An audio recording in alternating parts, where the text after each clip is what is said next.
Section 19 has been slightly rebranded in the new 4th edition of the code.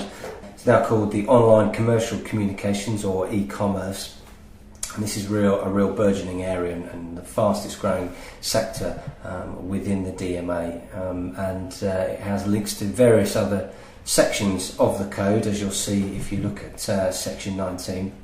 In terms of scope, it covers quite a broad church, covers things like online search engine marketing, optimization, online ads, banners for example, company websites, mobile marketing, data storage devices, and interactive kiosks. Important to mention here, amongst all the other bits in section 19, that members' websites must provide a link to the DMA homepage somewhere prominently within their website. This enables a consumer to find out that they are a member of an association and what that association stands for, and they'll be able to do that by accessing a link that can be provided and be able to go to the DMA homepage.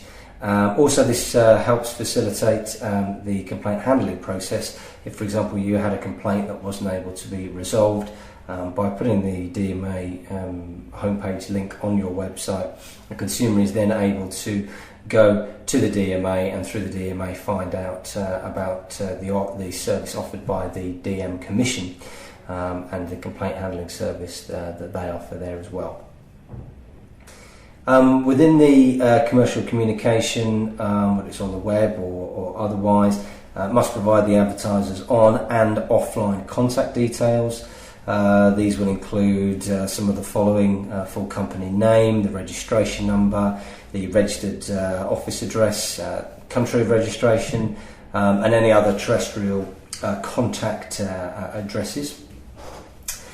Also, I've picked out here, as more and more transactions these days are being made online, about online payment security.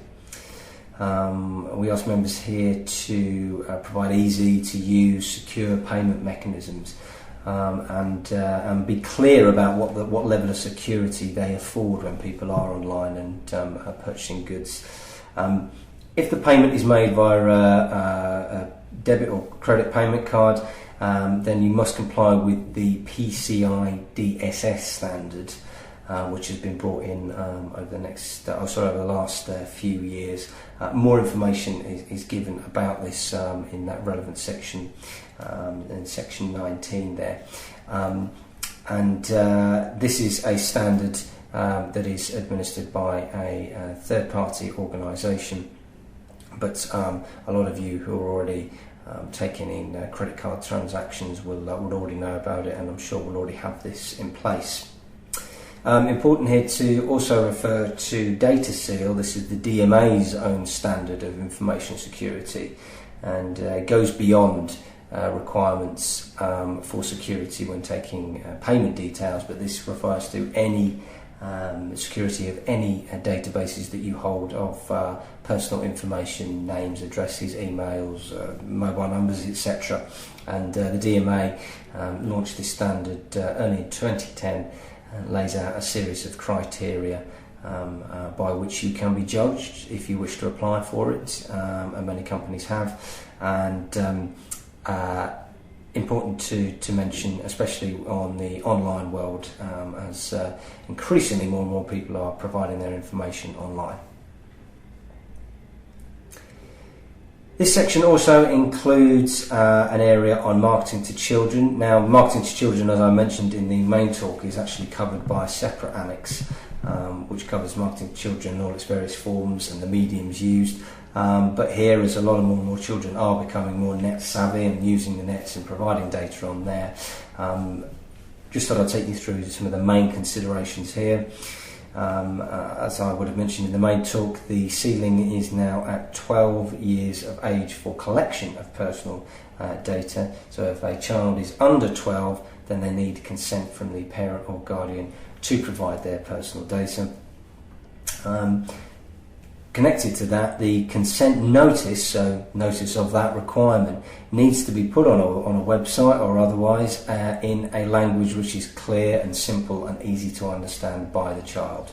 Obviously, by putting it in legalese or overtly technical terms, the child might not be able to understand it and not understand the implications of giving their personal data or not.